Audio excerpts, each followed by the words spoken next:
এই যে রমজান সামনে আসতেছে কিছুদিন পরে, আমাদের দেশে বড় একটি বিতর্ক হয় রমজান আসলে যে তারাবি 8 রাকাত না তারাবি 20 রাকাত। আমরা প্রথমে ভূমিকার মধ্যে বলবো যে তারাবি নফল নামাজ। তারাবি কি ফরজ না নফল?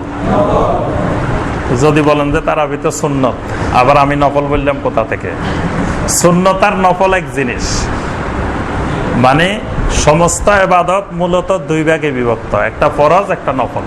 ফরজের বাহিরে যা আছে সবগুলাই নফল। তাহলে তারাবিও এরকম একটা নফল। আল্লাহ পাক বলছে ওয়া মিনাল লাইলি ফাতাহাজ্জাত বিহি নাফিলাতাল লাক, যে তাহাজ্জুদ আপনার জন্য নফল করা হলো। তাহাজ্জুদের নামাজ নফল, তো তাহাজ্জুদ নফল না সুন্নত? সুন্নত আর নফল একই জিনিস, মানে সুন্নত বললে যেই, নফল বললেও হেই, একই কথা। তাহলে তারাবি এরকম একটা নফল বা সুন্নত ইবাদত। এটার সুনির্দিষ্ট কোন রাকাত নবী সাল্লাল্লাহু আলাইহি ওয়াসাল্লাম নির্দিষ্ট করেন নাই। তাহলে 8 রাকাত তারাবি এটাও ঠিক না, 20 রাকাত তারাবি এটাও ঠিক না, দুটেই ভুল। মানে কেউ যদি বলে যে তারাবি 8 রাকাতেই, এটাও ভুল কথা। কেউ যদি বলে তারাবি 20 রাকাত, এটাও ভুল কথা।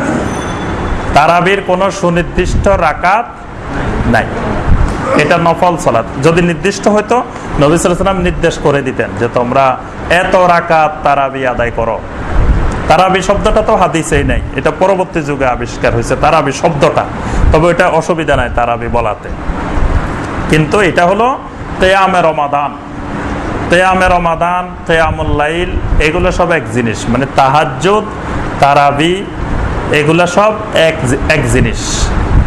এটা এশার পর থেকে ফজর পর্যন্ত, এই মাঝখানের সময় যত সালাত সবগুলোর নাম কিয়ামুল লাইল, সবগুলোর নাম কিয়ামে রমাদান, সবগুলাই তাহাজ্জুদ। এটা এক সালাত।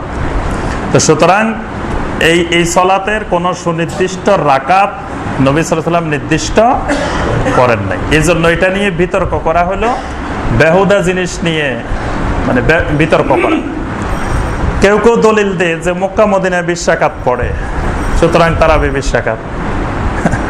মক্কা মদিনায় 20 রাকাত পড়ে, আবার মক্কা মদিনা বা আরব দেশে 8 রাকাতও পড়ে। আরবের অধিকাংশ মসজিদে 95% মসজিদে 8 রাকাত পড়ে, আবার 5% মসজিদ আসে যেখানে 20 রাকাতও পড়ে। অর্থাৎ তারা 8 রাকাতকেও বৈধ মনে করে, 20 রাকাতকেও বৈধ মনে করে। এটা নিয়ে তারা ঝগড়া করে না। 8 রাকাত পড়লেও অসুবিধা নাই, 20 রাকাত পড়লেও অসুবিধা নাই, কিন্তু ঝগড়া করলে অসুবিধা। অসুবিধাটা হলো ঝগড়ার মধ্যে, মানে অসুবিধাটা হলো প্রান্তিক সীমায় অবস্থানের মধ্যে অসুবিধা। কেউ যদি মনে করে 8 রাকাতই, এই যে 8 রাকাতের সাথে রস্যই লাগানো, এটাই হলো খারাপ জিনিস। আবার কেউ যদি বলে 20 রাকাতই, এই রস্যই লাগানো, এটাই হলো খারাপ জিনিস। কিন্তু 20 রাকাত পড়লেও শরীর দৃষ্টিতে কোনো অসুবিধা নাই, 8 রাকাত পড়লেও কোনো অসুবিধা নাই। আবার কেউ যদি একবারেই না পড়ে তাও অসুবিধা নাই। তাহলে আবার তো তারাবি পড়া লাগবে না নাকি? বলবেন যে শাইখে ফতোয়া দিয়ে দিছে, আর তো তারাবি পড়ার দরকার নাই। তারাবি পড়তে হবে, আমার আপনার পক্ষে যতটুকু সম্ভব এটা পড়ার চেষ্টা করতেই হবে। তবে মানে রাকাত নিয়ে কোনো বিতর্ক করা যাবে না। এটা আমরা কয়েকটা হাদিস এখানে আলোচনা করব। আলোচনা করলে বুঝতে পারবেন যে আসলে রাকাতটা মুখ্য বিষয় না। মুখ্য বিষয় হলো আপনি কতক্ষণ সময় ওয়া কুমু লিল্লাহি কানিতিন, এই যে আয়াত দিয়ে আমরা তাফসীর শেষ করলাম, আপনি কতক্ষণ আল্লাহর সামনে কানিতিন হয়ে দাঁড়াইছেন, এটা মূল বিষয়। আপনি নামাজ পড়ছেন 2 রাকাত, কিন্তু 2 রাকাতে 1 ঘন্টা সময় আপনি পার করছেন। আবার নামাজ পড়ছেন 20 রাকাত, সময় লাগছে 20 মিনিট। কোনটা উত্তম? 2 রাকাত উত্তম না 20 রাকাত উত্তম? আল্লাহ পাক কি আপনাকে রাকাত গনে গনে নাম্বার দিবেন নাকি সময় গনে নাম্বার দিবেন? সময় গনে নাম্বার দিবেন। কয় ঘন্টা কত মিনিট দাঁড়াইছিলেন আল্লাহর সামনে কানিতিন হয়ে, ওইটাই মুখ্য বিষয়। কত রাকাত এটা মুখ্য বিষয় না। কিন্তু আমরা বাঙালি হলে আমরা রাকাতের পাগল। কয় মিনিট মূল বিষয় না। দেখবেন যে অনেক জায়গায় এরকম তারাবি হয় 20 রাকাত 20 মিনিট, 20 মিনিটও লাগে না, এশা সহ 20 মিনিট। এরকম তারাবিও আমার জীবনে পড়ছি আমি। মানে এশার সুন্নত, ভিতির, 20 রাকাত তারাবি সব মিলে 20 মিনিট। বুঝতে পারছেন? মানে গড়ে 1 মিনিট করে লাগে না এক রাকাতে। তাহলে ওই 20 রাকাত উত্তম নাকি আমি 20 মিনিটে 2 রাকাত নামাজ পড়লাম, একবারে সালাতের সব আদায় করে লম্বা কেরাত পড়ে, তাহলে ওই 2 রাকাত উত্তম। অর্থাৎ আল্লাহর কাছে এখানে রাকাত মুখ্য বিষয় না, রাকাত নিয়ে ঝগড়া করা মূল বিষয় না। মূল বিষয় হলো আমি কয় ঘন্টা আল্লাহর সামনে দাঁড়াইছি। আপনি এশার পরে প্রথম রাত্রে 2 ঘন্টা দাঁড়ান, মধ্যরাত্রে আপনি 2 ঘন্টা দাঁড়ান, শেষ রাত্রে 1 ঘন্টা দাঁড়ান, সারা রাত আদায় করেন, তাহলে মানে কিয়ামুল লাইল বা কিয়ামে রমাদান বা তারাবি এটা রাকাত মুখ্য বিষয় না। নবী সাল্লাল্লাহু আলাইহি সাল্লাম কয় রাকাত আদায় করতেন এই ব্যাপারে যতগুলো হাদিস আসছে বোঝা যায় নবী সাল্লাল্লাহু আলাইহি সাল্লাম 8 রাকাতের বেশি আদায় করেন না। কিন্তু আয়েশা রাদিয়াল্লাহু তাআলা ওই হাদিসের মধ্যে একটা কথা বলছেন, ওই কথাটা খেয়াল রাখতে হবে। আয়েশা রাদিয়াল্লাহু তাআলা বলছেন যে ফালা তাসআল আন হুসনিহিন্না ওয়া তুলিহিন্না, নবী সাল্লাল্লাহু আলাইহি সাল্লামের ওই রাকাতগুলোর সৌন্দর্য এবং দীর্ঘতা সম্পর্কে আমাকে তোমরা জিজ্ঞাসা করিও না। মানে নবী সাল্লাল্লাহু আলাইহি সাল্লাম যে 8 রাকাত পড়তেন, এক রাকাতে কত সময় যাইতো লম্বা, সেটা সম্পর্কে আমাকে প্রশ্ন করিও না। মানে এত লম্বা কেরাত পড়তেন, মানে 8 রাকাতে 4 ঘন্টা চলে যাইতো। তা আপনি 8 রাকাত যদি 4 ঘন্টায় পড়েন আর আমরা 20 রাকাত পড়ি 1 ঘন্টা লাগে না, তাহলে 8 রাকাত উত্তম না 20 রাকাত উত্তম? হ্যাঁ, এই জন্য নবী সাল্লাল্লাহু আলাইহি সাল্লামের রাকাত ছিল অনেক লম্বা। পরবর্তীতে সাহাবায়ে কেরাম দেখলেন যে নবী সাল্লাল্লাহু আলাইহি সাল্লামের মতো আদায় করতে গেলে কষ্ট হয়ে যায়। মানে আস্তে আস্তে তো আমাদের ঈমান নিচের দিকে আসতেছে। এখন তো আপনার একটু লম্বা হলে আমাদের সমস্যা হয়ে যায়। ইমাম সাহেব যদি 3 আয়াতের জায়গায় 4 আয়াতও পড়ে, আমাদের অনেক মুসল্লির কিন্তু সমস্যা হয়ে যায় যে এত লম্বা কেরাত পড়ে হুজুরে, অথচ ওই কেরাত যদি আল্লাহ রাসূল দেখতেন এটার কেরাতই মনে করতেন না। কিন্তু ওই কেরাতও এখন আমাদের কাছে লম্বা মনে হয়, যে একটু বেশি হলে মনে হয় যে লম্বা কেরাত। তো নবী সাল্লাল্লাহু আলাইহি সাল্লাম এত লম্বা পড়তেন, সাহাবায়ে কেরাম দেখলেন যে এত লম্বা তো কষ্ট হয়ে যায়, তাই সুতরাং কিছুক্ষণ পর পর যদি রুকু করা হয়, সাজদা করা হয়, তাহলে 2 ঘন্টা আদায় করলেও একটু কষ্টটা কম হবে। তখন সাহাবায়ে কেরাম আস্তে আস্তে রাকাত বাড়াইলেন, কিন্তু সময় ঠিকই রাখলেন। সময় ধরেন 8 রাকাত আদায় করতে 4 ঘন্টা, এই 4 ঘন্টার মধ্যে 20 রাকাত। তো মক্কার যারা তাবেঈন ছিলেন, তাবেঈন ছিলেন, তারা প্রতি 4 রাকাত আদায় করে, এক তারাবি আদায় করে একবার আল্লাহর ঘর তাওয়াফ করতেন।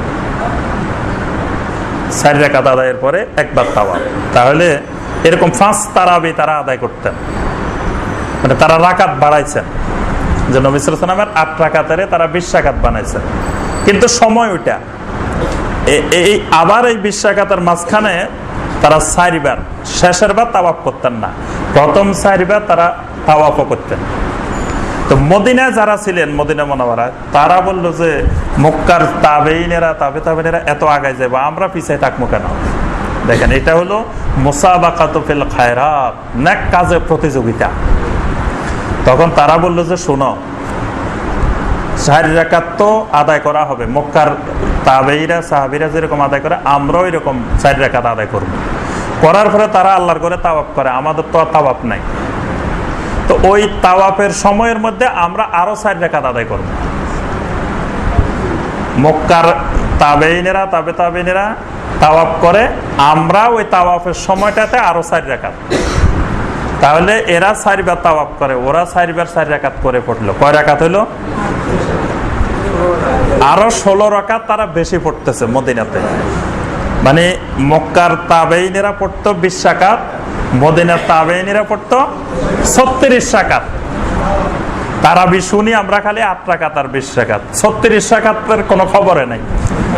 ইমাম মালিক রাহিমাহুল্লাহ মসজিদে নববীর ইমাম ছিলেন, তিনি মসজিদে নববীতে 36 রাকাত তারাবি পড়াইতেন।